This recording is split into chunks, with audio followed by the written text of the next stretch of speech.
الحمد لله وكفى وسلام على عباده الذين اصطفى خصوصا على سيد الرسل وخاتم الأنبياء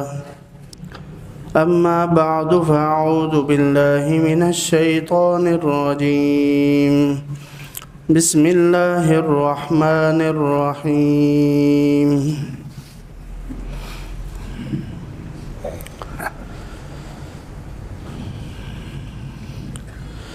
إن الصلاة تنهى عن الفحشاء والمنكر ولذكر الله أكبر وقال النبي صلى الله عليه وسلم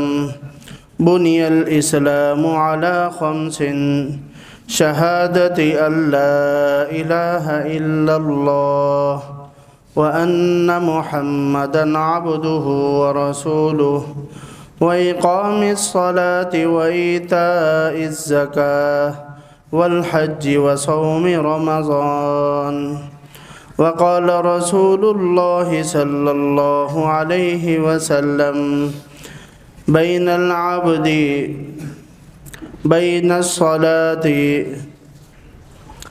العبد والكفر ترك الصلاة وقال رسول الله صلى الله عليه وسلم من أحسن وضوءه وصلاها لوقتهن وأتم ركوعهن خشوعهن كان له على الله عهد أن يغفره ومن لم يفعل فليس له على الله عهد وإن شاء غفره وإن شاء عذبه صدق الله وصدق رسوله النبي الكريم الأمين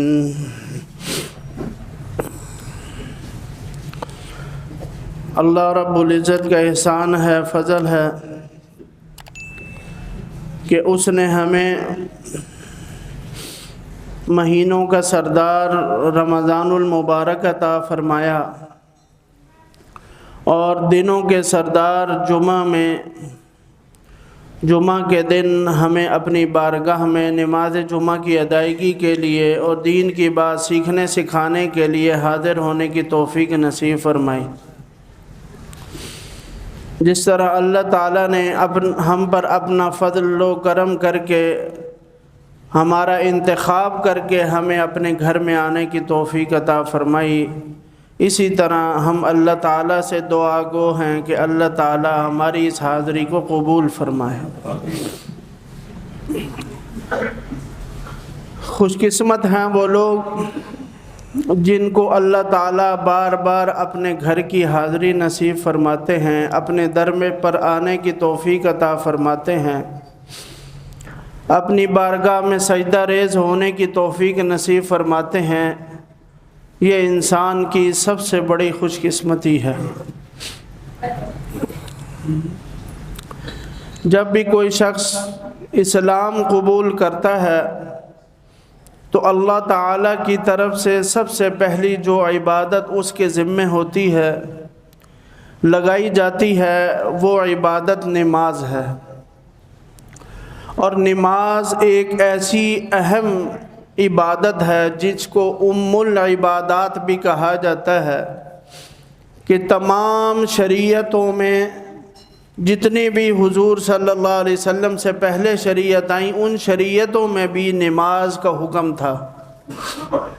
کسی کو 2 نمازوں کا حکم تھا، کسی کو 3 کا، کسی کو 1 کا۔ اللہ تعالیٰ نے ہم پر اپنا خاص فضل و کرم فرمایا کہ ہم سے اتنی محبت تھی اس امت سے کہ اللہ تعالیٰ نے ہمارے لیے 5 وقت اپنے در پر آنے کا حکم فرمایا تاکہ میرے یہ محبوب بندے میرے پاس بار بار آئیں۔ اور یہ نماز کی حقیقت علماء نے بہت سی باتیں لکھی ہیں، ان میں سب سے بڑا فائدہ یہ ہے نماز پڑھنے کا کہ قیامت کے دن جو ہمیں اللہ تعالیٰ کے انوارات اور تجلیات، اللہ کی جو زیارت حاصل ہونی ہے، اس کے لیے روحانی قوت ہمیں نماز سے ملنی ہے۔ یوں ہی نہیں کہ ہم ایسے ہی اللہ تعالیٰ اپنے فضل سے تو لے جائیں گے جنت میں، لیکن جب اہل جنت کو اپنی زیارت سے مشرف فرمائیں گے تو اس کے لیے جو روحانی قوت اور جو نور چاہیے وہ اسی نماز کے ذریعے حاصل ہوگا۔ اور اتنی اہم عبادت ہے کہ حضور صلی اللہ علیہ وآلہ وسلم نے کسی اور عبادت کے بارے میں نہیں فرمایا کہ بندے اور کافر کے درمیان جو فرق کرنے والی چیز ہے وہ نماز ہے۔ اس حدیث سے امام احمد بن حنبل رحمۃ اللہ علیہ اور دیگر علماء نے لکھا ہے کہ اس حدیث کا مطلب یہ ہے کہ جو شخص نماز چھوڑ دے وہ کافر ہو جاتا ہے۔ ہمارے علماء احناف نے لکھا ہے کہ وہ کافر تو نہیں ہوتا، لیکن کفر والا اس نے عمل کیا ہے، اگر اس نے توبہ نہ کی تو خدشہ ہے کہیں ایمان پر خاتمہ نہ ہو۔ تو نماز اتنی اہم عبادت ہے کہ اللہ تعالیٰ نے 29 بار قرآن پاک میں اس کا ذکر فرمایا ہے، اقیم الصلاۃ، نماز کو قائم کرو۔ اچھا، پھر جب ہم شریعت کو دیکھتے ہیں تو ہماری شریعت میں جتنے بھی اللہ تعالیٰ کی طرف سے احکامات آئے ہیں، ان احکامات میں سب سے زیادہ تفصیل احادیث میں ہمیں نماز کے بارے میں ملتی ہے۔ نماز کے ارکان، نماز کے فرائض، نماز کے آداب، نماز کے مفاسد، سب سے زیادہ ہمارے دین میں جس عبادت پر، جس اللہ کے حکم پر بحث اور تفصیل ملتی ہے سمجھانے کے لیے، وہ نماز ہے۔ کیوں؟ تاکہ ہماری نماز ٹھیک ہو جائے، ہماری نماز ٹھیک ہو جائے، اور اس سے جو اللہ کی محبت حاصل ہونی ہے اس میں بندہ پورا اس کو حاصل کر سکے۔ تو نماز کے آداب میں سے کوئی ایسی چیز رہ نہ جائے جس سے بندہ نماز پڑھ رہا اللہ کی محبت حاصل کرنے کے لیے، اللہ کو خوش کرنے کے لیے، مگر اس ایک ادب کی وجہ سے، ایک رکن کی وجہ سے اس محبت سے اللہ کی محروم نہ ہو جائے۔ اور نماز ایک عاشقانہ عبادت، بزرگان دین نے لکھا کہ یہ ایک عاشقانہ عبادت ہے۔ ہمارے حضرت سید نفیس الحسینی شاہ صاحب رحمہ اللہ کے پاس ایک والد آیا اپنے بچے کو لے کر کہ حضرت دعا فرمائیں، یہ نماز نہیں پڑھتا۔ تو فرمایا نماز تو شوق سے پڑھی جاتی ہے، نماز تو شوق سے پڑھی جاتی ہے، جس کو اللہ کی محبت حاصل کرنے کا شوق ہو وہی نماز پڑھتا ہے۔ حضور صلی اللہ علیہ وسلم کے آزاد کردہ غلام حضرت ثوبان رضی اللہ عنہ، ان سے ان کا شاگرد پوچھتا ہے کہ مجھے کوئی ایسا عمل بتائیں کہ جس پر میں عمل کر کے جنت میں چلا جاؤں۔ ایک بار پوچھا، وہ خاموش رہے، دوسری بار پوچھا، پھر خاموش رہے، تیسری بار جب پوچھا تو فرمایا کہ سجدوں کی کثرت کیا کرو، یہ تمہیں جنت میں لے کر چلے رہیں گے۔ کیونکہ مومن کے ہر سجدے پر اللہ تعالیٰ ایک نیکی عطا فرماتے ہیں، ایک درجہ بلند فرماتے ہیں، اور اس کے گناہوں کو معاف فرماتے ہیں۔ بلکہ حدیث پاک کا مفہوم ہے کہ نماز پڑھنے سے اللہ تعالیٰ گناہوں کو نیکیوں سے تبدیل فرما دیتے ہیں۔ یہ عام دنوں کا معمول ہے، عام نماز کا، نفل نماز کا، کہ ایک سجدے پر ایک نیکی ملتی ہے، اور ایک گناہ معاف ہوتا ہے، اور ایک درجہ بلند ہوتا ہے۔ تو رمضان المبارک میں آپ اس کو حساب لگا لیں اس حساب سے، اور رمضان المبارک میں رات کے قیام، رات کے جو سجدے ہیں اس کے بارے میں تو علیحدہ فضیلت آئی ہے کہ ایک سجدے پر 1500 نیکیاں ملتی ہیں۔ کتنی؟ 1500۔ تو اس لیے علماء نے لکھا ہے کہ جو بندہ صرف فرض نماز یعنی عشاء کی نماز پڑھے اور اس کے بعد تراویح پڑھ لے اور پھر صبح کی نماز جماعت سے پڑھ لے، عشاء کی نماز جماعت سے پڑھے، تراویح پڑھے اور پھر فجر کی نماز جماعت سے پڑھے، تو اللہ تعالیٰ کی ذات سے امید ہے کہ اللہ تعالیٰ نے یہ جو وعدہ فرمایا ہے کہ جو شخص رمضان کی راتوں میں قیام کرے گا اللہ کی رضا کے لیے، اللہ تعالیٰ اس کی مغفرت فرما دیں گے۔ تو اللہ کی ذات سے امید ہے یہ اس شخص کو اللہ کی مغفرت نصیب ہو جائے گی۔ گزشتہ سے پیوستہ جمعہ آپ کے سامنے عرض کیا گیا کہ حضور صلی اللہ علیہ وآلہ وسلم نے اس شخص کے لیے، اس شخص کی بد دعا پر جو حضرت جبرائیل علیہ السلام نے دی تھی کہ ہلاک ہو جائے وہ شخص جو رمضان کا مہینہ پائے اور اپنی مغفرت نہ کروا سکے، آپ صلی اللہ علیہ وسلم نے اس پر آمین فرمایا۔ ہم اپنے بزرگ اکابرین کو دیکھتے ہیں، حضرت معلیٰ بن فضل رحمہ اللہ کے بارے میں آتا ہے، وہ فرماتے ہیں کہ ہمارے سلف صالحین رمضان آنے سے 6 ماہ پہلے دعائیں شروع کر دیتے تھے، یا اللہ ہمیں رمضان کا مہینہ عطا فرما دے، 6 ماہ پہلے۔ اور پھر جب رمضان کا مہینہ وہ گزر جاتا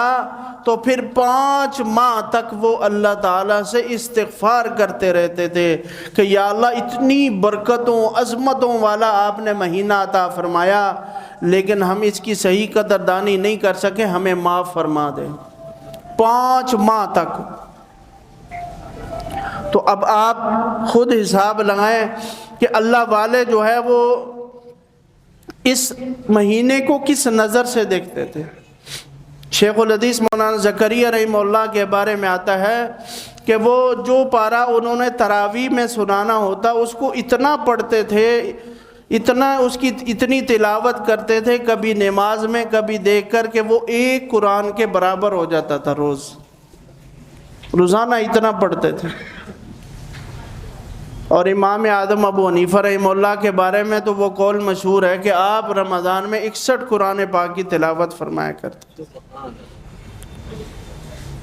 تو شیخ الحدیث مولانا زکریا رحمہ اللہ کو بھی اللہ تعالیٰ نے یہ سعادت حاصل کی کہ وہ رمضان میں 61 قرآن پاک کی تلاوت کرتے تھے۔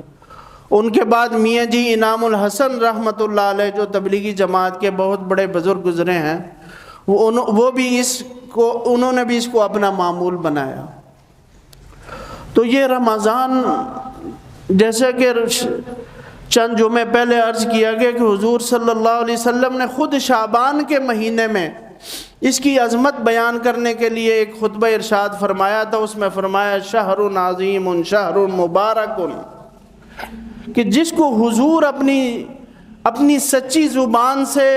عظمتوں والا مہینہ فرما دیں، برکتوں والا مہینہ فرما دیں، تو اس کی عظمتوں اور برکتوں میں کوئی شک نہیں ہو سکتا۔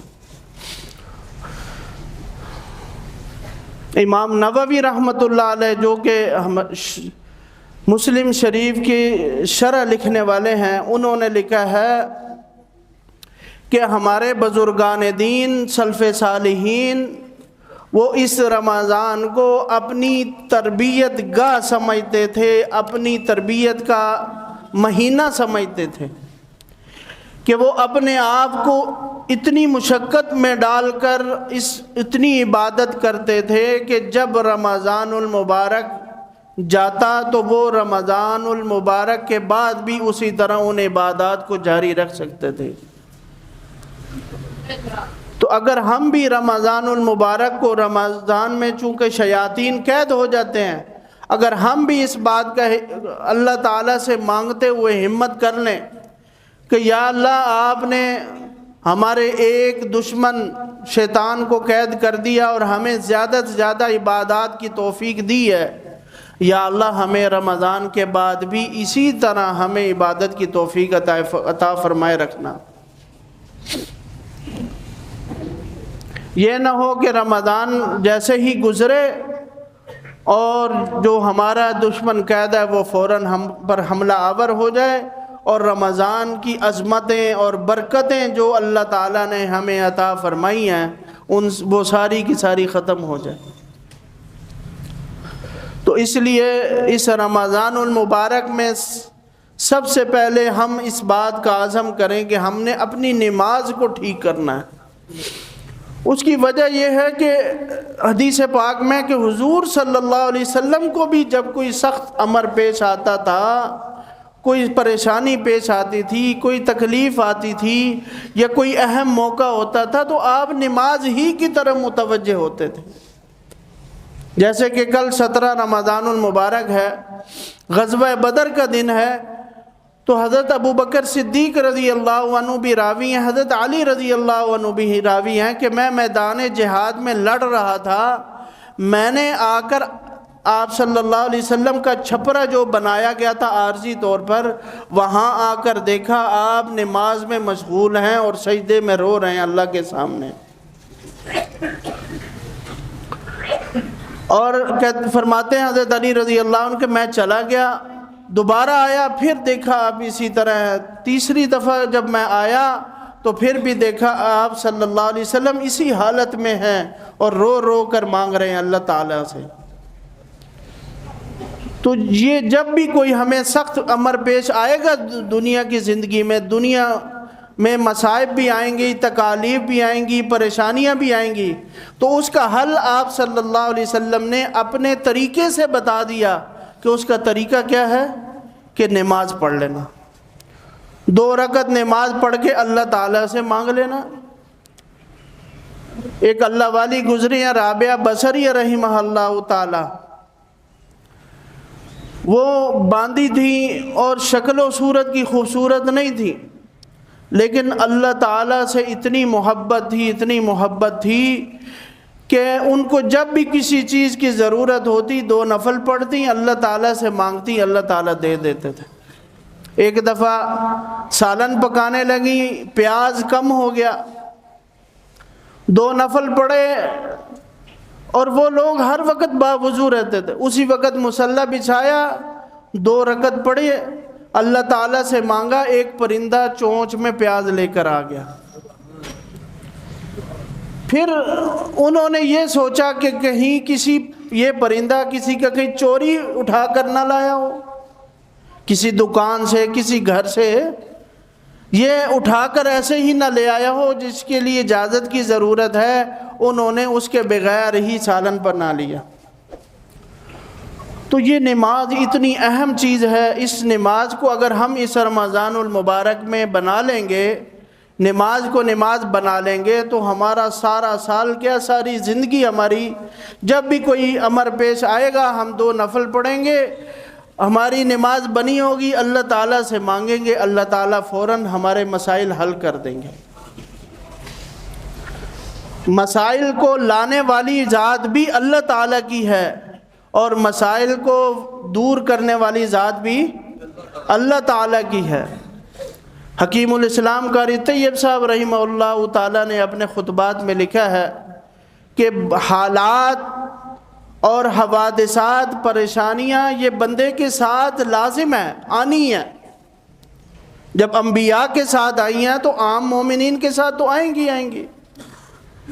تو بندہ جب یہ سوچ لے کہ یہ اللہ کی طرف سے آئی ہے اور اللہ ہی اس کو دور کرنے والے ہیں، اور اللہ کی طرف متوجہ ہو جاتا ہے، تو وہ اس سب سے پہلے فائدہ یہ ہوتا ہے کہ اس پریشانی کا بوجھ ہی ہلکا ہو جاتا ہے۔ جیسے حضرت عبداللہ بن عباس رضی اللہ عنہ کے بارے میں آتا ہے، سفر پر جا رہے تھے، راستے میں کسی نے آ کر خبر دی کہ آپ کے بیٹے کی وفات ہو گئی ہے۔ فوراً قبر سے اونٹ سے اترے، 2 رکعت نفل وضو کیا، نماز پڑھی، 2 رکعت نفل پڑھ کے اس کے لیے دعائے مغفرت کی، اور فرمایا کہ میں نے وہی کیا ہے جس کا اللہ نے ہمیں حکم دیا ہے۔ اور اس نماز کی برکت سے اللہ تعالیٰ نے جو ایک بیٹے کی جدائی کا غم تھا وہ دور کر دیا۔ تو اس لیے ہم کوشش کریں کہ اس رمضان المبارک میں اپنی نماز کو ٹھیک کریں۔ اب ہمارے حاجی عبد الوہاب صاحب رحمۃ اللہ علیہ جو تبلیغی جماعت کے بزرگ گزرے ہیں، وہ نماز کا مذاکرہ فرمایا کرتے تھے، روزے کا مذاکرہ، دعوت کا مذاکرہ، تو وہ مختلف جو اللہ تعالیٰ کے احکامات ہیں، عبادات ہیں، ان کا مذاکرہ خواص سے فرمایا کرتے تھے۔ نماز کا جب مذاکرہ ہوا تو فرمایا کہ نماز پڑھنا کوئی مشکل نہیں ہے، ہم نے سبحانک اللہم سورہ فاتحہ کوئی سورت پڑھنی ہے، چھوٹی پڑھنی ہے بڑی پڑھنی ہے،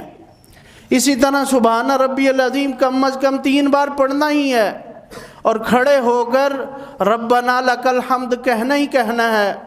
سجدے میں جا کر سبحان ربی الاعلیٰ 3 بار کم از کم کہنا ہی ہے، اور سجدے کے درمیان 2 سجدوں کے درمیان بیٹھنا ہے۔ تو فرمایا کہ یہ ساری چیزیں ہم اس کے وقت میں جو ذکر اللہ تعالیٰ نے ہمیں جس موقع پر کہا ہے، ہمیں کہا کہ کھڑے ہو کر تلاوت کرو، قرات کرو، ہم کھڑے ہو کر اس کو پورا کریں۔ یہ نہ ہو کہ ہمیں نماز کی اتنی جلدی ہو کہ ہم قل ہو اللہ شروع کی اور ولم یکن لہ کفوا احد جب پڑھ رہے تھے تو رکوع میں پہنچ گئے، اور ابھی تیسری بار سبحان ربی العظیم پڑھنے لگے تو اٹھ کر کھڑے ہو گئے۔ تو وہ فرمانے لگے کہ نماز بنانا مشکل نہیں ہے، نماز بنانے کے لیے جو ارکان، جو اللہ تعالیٰ نے ذکر جس حیات میں بتایا اسی میں ہم پڑھنے لگ جائیں تو ہماری نماز ٹھیک ہو جائے گی۔ سبحان ربی العظیم کو رکوع میں ہی تسلی سے پڑھا جائے، اور اگر ایک ایک سانس میں پڑھ لیں سبحان ربی العظیم، اس بات کا تصور کرتے ہوئے کہ میرا جو رب ہے وہ اتنی عظمتوں والا ہے، رب کی عظمت کو سامنے رکھتے ہوئے 3 سانسوں میں پڑھیں سبحان ربی العظیم، سبحان ربی العظیم، سبحان ربی العظیم۔ اسی طرح جب کھڑے ہو جائے تو کھڑا ہونا بھی واجب ہے، ضروری ہے، اس کے بغیر نماز نہیں ہوتی۔ تو ربنا لک الحمد کہتے ہیں۔ اور ایک دفعہ حضور صلی اللہ علیہ وسلم نماز پڑھا رہے تھے تو ایک صحابی نے پڑھا ربنا لک الحمد، ساتھ پڑھا حمدن کثیرا طیبا مبارکا فی۔ جب نماز پوری ہوئی تو آپ صلی اللہ علیہ وسلم نے سلام پھیر کر پوچھا یہ کلمات حمدن کثیرا طیبا مبارکا فی کس نے کہے ہیں؟ تو وہ صحابی خاموش ہو گئے، کہیں مجھ سے غلطی تو نہیں ہو گئی۔ جب آپ صلی اللہ علیہ وسلم نے دوبارہ پوچھا تو انہوں نے فرمایا کہ میں نے کہے تھے۔ تو حدیث پاک کا مفہوم ہے، حضور صلی اللہ علیہ وسلم نے فرمایا کہ یہ کلمات اللہ فرشتوں کو اتنے پسند آئے کہ وہ اللہ تعالیٰ کی بارگاہ میں لے جانے کے لیے ایک دوسرے سے سبقت کرنے لگے کہ یہ کلمات میں اللہ کی بارگاہ میں لے جاؤں۔ اور اسی طرح 2 سجدوں کے درمیان بھی دعا اللہم اغفر لی وارحمنی واہدنی وعافنی وارزقنی، اور کچھ روایات میں وجبرنی اور کچھ روایات میں ورفعنی کے بھی الفاظ ہیں۔ تو یہ 2 سجدوں کے درمیان بیٹھنا بھی واجب ہے، اس کے بغیر نماز نہیں ہوتی۔ تو جب 2 سجدوں کے درمیان بیٹھیں، جس کو دعا یاد نہ ہو رہی صرف اتنا کہہ لے 3 بار اللہم اغفر لی اللہم اغفر لی اللہم اغفر لی، اتنی دیر یعنی اطمینان سے بیٹھنا۔ رکوع کے درمیان، رکوع کے بعد اطمینان سے کھڑا ہونا واجب، اور اسی طرح پہلے سجدے کے بعد بیٹھنا اطمینان سے واجب۔ تو جب ان کلمات کو ہم یاد کریں گے، اب پڑھنا شروع کر دیں گے تو خود بخود وہ ایک واجب عمل ہے، وہ ہم سے نہیں چھوٹے گا، چاہے جتنی بھی جلدی نماز پڑھ رہے ہوں۔ تو نماز کی جس حیات میں جو ذکر جو اللہ تعالیٰ نے فرمایا اس کو اسی میں ادا کیا جائے۔ اتحیات کے لیے بیٹھیں تو یوں تصور کریں کہ جیسے کہ ہم اللہ تعالیٰ کے معراج پر ہیں، کیونکہ فرمایا نماز مومن کی معراج ہے۔ اس میں یہ تصور کریں کہ اللہ تعالیٰ آپ صلی اللہ علیہ وسلم نے السلام علیکہ ایھا النبی ورحمۃ اللہ وبرکاتہ، یہ اللہ تعالیٰ کی طرف سے جب جبرائیل امین نے یہ کہا تھا تو اللہ تعالیٰ کی طرف آپ صلی اللہ علیہ وسلم نے اپنی امت کو بھی کہا السلام علیکہ ایھا النبی ورحمۃ اللہ وبرکاتہ السلام علینا وعلی عباد اللہ الصالحین۔ تو یہ تصور کریں کہ اللہ کے رسول صلی اللہ علیہ وسلم ہم پر رحمت کی دعا کر رہے ہیں، اس کے بعد اطمینان سے درود شریف پڑھیں، اطمینان سے کوئی بھی درود شریف کے بعد جو احادیث میں منقول دعائیں ہیں یا قرآن کی کوئی بھی دعا پڑھ سکتے ہیں۔ ربنا آتنا فی الدنیا حسنہ وفی الآخرۃ حسنۃ وقنا عذاب النار، یا رب اغفر وارحم وانت خیر الراحمین، یہ بھی پڑھ سکتے ہیں۔ اور کوئی بھی قرآن کی دعا یا حدیث میں جو دعا منقول ہے آپ صلی اللہ علیہ وسلم سے، وہ درود شریف کے بعد پڑھیں۔ جب ہم اطمینان سے نماز پڑھیں گے اور ذکر کا اہتمام کریں گے تو ہماری نماز میں توجہ خود بخود ہو جائے گی۔ اور نماز میں مقصود کیا ہے؟ اللہ تعالیٰ کی طرف متوجہ ہو جانا۔ بندہ جب ایسے کرتا ہے تو گویا وہ جب اللہ اکبر کہتا ہے تو اپنے ہاتھوں سے ساری چیزوں کو پیچھے کر رہا ہے کہ اب سب کچھ ختم، اب صرف اللہ کی طرف میں آ گیا ہوں۔ عاجزی سے ہاتھ باندھ کے اللہ کے سامنے کھڑا ہو رہا ہے اور اللہ تعالیٰ کے حمد و ثنا سے شروع کرتا ہے بات، اور پھر اپنی دعائیں مانگتے مانگتے جب دعا ختم کرتا ہے تو حدیث پاک میں ہے کہ حضور صلی اللہ علیہ وسلم نے فرمایا کہ جب من احسن وضوءہ فصلاہن، کہ جو شخص اچھی طرح وضو کرے اور نماز پڑھے، واتم رکوعہن، اور نمازوں کے رکوع اچھی طرح کرے، وخشوعہن، اور خشوع سے نماز پڑھے۔ خضوع کیا ہے؟ کہ انتہائی توجہ، یکسوئی، اور اپنے دل میں ذلت کہ میں انتہائی ذلیل اور میرا رب انتہائی عزتوں والا ہے، اس تصور کے ساتھ جب بندہ نماز پڑھے تو فرمایا کان لہ علی اللہ عہد، کہ اللہ تعالیٰ اپنے ذمے لے لیے ہے کہ ان یغفرہ، کہ اس کی مغفرت فرما دیں۔ وَمَن لَّمْ يَفْعَلْ فَلَيْسَ لَهُ عَلَى اللَّهِ عَهْدٌ، جو ایسا نہیں کرے گا اللہ کے ذمے کوئی عہد نہیں ہے۔ یعنی جو نماز نہ پڑھے یا نماز پڑھے تو صحیح لیکن اچھے طریقے سے ادا نہ کرے تو اللہ کے ذمے کچھ نہیں۔ ان شاء غفرہ، اگر چاہیں تو اس کی مغفرت فرما دیں، وَإِن شاء عَذَّبَهُ، اگر چاہیں تو اس پر سزا دے دیں۔ تو اس لیے نماز اتنی اہم عبادت ہے، اور نماز کے لیے صرف وضو کر کے جو ارادہ کرتا ہے نماز کے لیے، حضور صلی اللہ علیہ وسلم نے فرمایا جب اس نے وضو کیا نماز کے لیے، ابھی نماز کا ٹائم نہیں ہوا یا نماز کے لیے مسجد میں نہیں پہنچا یا ابھی جماعت کا وقت نہیں ہوا، تو اس کو چاہیے کہ وہ اپنی انگلیاں ایسے نہ پھنسائے۔ یعنی وہ اب وضو کر لیا نماز کے لیے، اب وہ اپنی حالت عاجزی والی کر لے اللہ کے سامنے کہ میں نے اس رب کے سامنے کھڑا ہونا ہے جو ساری عزتوں کا مالک ہے اور سب سے بلند تر ہے۔ حضرت علی کرم اللہ وجہہ جب نماز کا وقت آتا تو چہرہ انتہائی سرخ ہو جاتا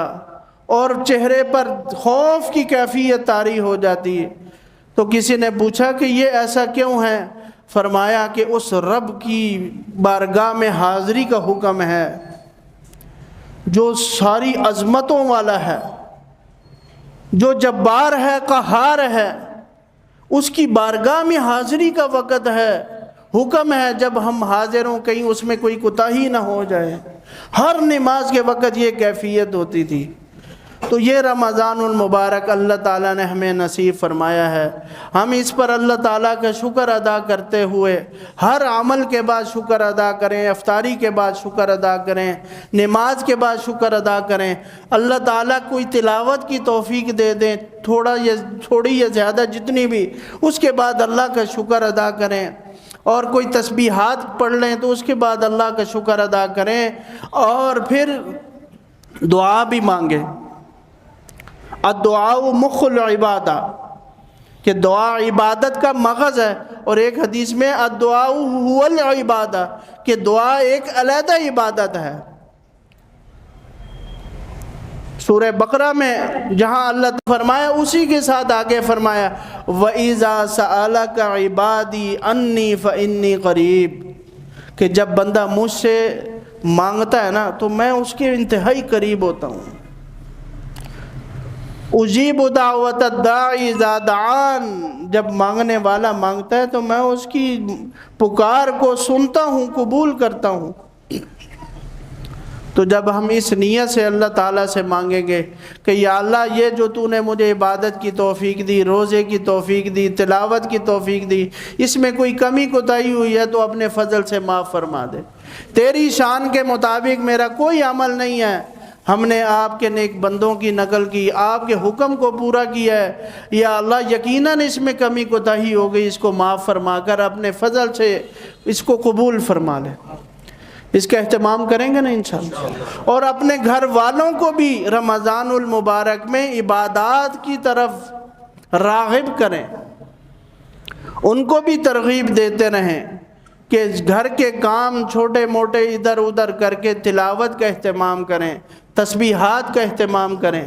حضور صلی اللہ علیہ وسلم نے جو فرمایا کہ رمضان میں 4 باتوں کی کثرت کرو، کلمہ طیبہ لا الہ الا اللہ، اور دوسرا استغفار کی کثرت کرو،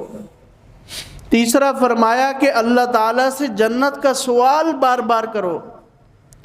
چوتھا فرمایا کہ اللہ تعالیٰ کی جہنم سے پناہ مانگو۔ ان 4 چیزوں کی کثرت کا حکم ہے۔ تو یہ مغفرت کا عشرہ ہے، اللہ تعالیٰ سے اپنے لیے، اپنے والدین کے لیے، اپنے اعزاء اقارب کے لیے، اور سارے مرد و عورت مسلمانوں کے لیے اللہ تعالیٰ سے مغفرت مانگے کہ اس مغفرت کے عشرے میں یا اللہ ہماری بھی مغفرت فرما دے، جو روزے میں، تلاوت میں، تراویح میں، نمازوں میں جو ہماری کمی کوتاہی ہوگی اپنے فضل سے معاف فرما۔ اس کا اہتمام کریں گے نا انشاءاللہ۔ حضور صلی اللہ علیہ وسلم کی حدیث ہے کہ جو شخص نماز کے لیے وضو کرتا ہے، ارادہ کرتا ہے اور وضو کر کے مسجد کی طرف جاتا ہے، تو فرمایا کہ وہ اللہ کے ذمے میں آ جاتا ہے، اللہ تعالیٰ اس کی روزی کا بھی انتظام کرتے ہیں، اس کو کافی ہو جاتے ہیں۔ اور جو شخص گھر میں داخل ہو اور سلام کرے گھر والوں کو تو وہ بھی اللہ کے ذمے میں آ جاتا ہے، اللہ تعالیٰ اس کے مال جان، اس کے گھر کی حفاظت فرمائے۔ تیسرا فرمایا وہ شخص جو اللہ کے راستے میں نکلتا ہے وہ بھی اللہ کے ذمے میں آ جاتا ہے۔ تو جس پر اللہ تعالیٰ کا پہرا ہو جائے گا اس کو کوئی چیز نقصان پہنچا سکے گی؟ تو کتنے آسان سے عمل ہیں، کتنے چھوٹے چھوٹے عمل ہیں، اگر ہم ان پر عمل کریں گے تو انشاءاللہ ہماری جو دنیا ہے یہ بھی سنورتی چلی جائے گی۔ اور دنیا کسی کو سب کچھ، دنیا میں کبھی کسی کو سب کچھ نہیں ملا، کبھی کسی کو سب کچھ نہیں ملا۔ جو بادشاہ بھی ہیں ان کو بھی کبھی سب کچھ نہیں ملا، ان کی بھی کچھ نہ کچھ چاہتیں باقی رہ جاتی ہیں، کیونکہ یہ دنیا جو ہے سب کچھ نہیں ہے۔ اگر کسی کو ساری دنیا بھی مل جائے تو یہ سب کچھ نہیں ہے، اس کے مقابلے میں تو جنت کی جو ایسی نعمتیں ہیں جس کا تصور ہی کوئی نہیں۔ تو اور وہ جو اللہ تعالیٰ نے اس دنیا میں وہی دینا ہے جو مقدر میں لکھا ہے۔ کتنے ایسے مالدار لوگ ہیں آپ کے سامنے، آپ کے رشتہ داروں میں، ملنے جلنے والوں میں ہوں گے، جن کو شوگر ہے یا جن کو کوئی اور بیماری ہے، ڈاکٹر نے منع کر دیا یہ چیزیں، یہ نعمتیں نہیں کھانی، یہ حلال چیزیں نہیں کھانی۔ کیونکہ مقدر میں نہیں ہے۔ جو چیزیں اللہ نے مقدر میں لکھ دی ہیں وہ انشاءاللہ آپ نماز پڑھیں تب بھی ملیں گی، نماز چھوڑیں تب بھی ملیں گی۔ لیکن اللہ تعالیٰ نے مومن کو جو آسانی اور سہولت کا رزق دینے کا جو اللہ تعالیٰ کا وعدہ ہے کہ عزت کے ساتھ روزی ملے گی، سہولت کے ساتھ روزی ملے گی، وہ نماز کے ساتھ اللہ نے مومن کے لیے لازم کر دی ہے۔ آپ صلی اللہ علیہ وسلم کو اللہ تعالیٰ نے خود فرمایا نا وَأْمُرْ أَهْلَكَ بِالصَّلَاةِ وَاصْطَبِرْ عَلَيْهَا، کہ آپ خود بھی نماز پڑھیں، اپنے گھر والوں کو بھی حکم دیں اور اس پر مداومت ہمیشگی اختیار کریں، یعنی مستقل اس کو اختیار کریں۔ لا نسألک رزقا، ہم آپ سے رزق نہیں چاہتے، نحن نرزقک، رزق ہم دیں گے۔ تو یہ امت کو سمجھانے کے لیے ہے کہ آپ نماز نہ چھوڑنا، رزق اللہ نے دینا ہے۔ تو مومن کو جو سہولت اور عزت والا رزق ملنا ہے وہ نماز کے ساتھ ہے۔ اور ویسے عمومی طور پر رزق اللہ تعالیٰ نے دنیا میں ہر ایک کو دینا ہے، چاہے کافر ہے چاہے مسلمان ہے، سب کو رزق دینا ہے۔ تو اللہ تعالیٰ سے دعا مانگتے ہوئے، اللہ تعالیٰ سے استغفار کرتے ہوئے اس رمضان کو گزاریں کہ یا اللہ یہ تیرا مہمان جس کی جتنی قدر ہونی چاہیے تھی اللہ تعالیٰ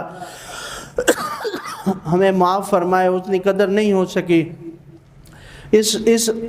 عاجزی اور انکساری کے ساتھ جب رمضان گزاریں گے تو اللہ تعالیٰ کی ذات سے امید ہے کہ یوں ہی ہمارا سارا سال بھی گزرے گا۔ اللہ تعالیٰ ہم سب کو عمل کرنے کی توفیق عطا فرمائے اور اپنی نمازوں کو نماز بنانے کی توفیق نصیب فرمائے۔ وآخر دعوانا ان الحمدللہ۔ انوار ختم نبوت ٹرسٹ پاکستان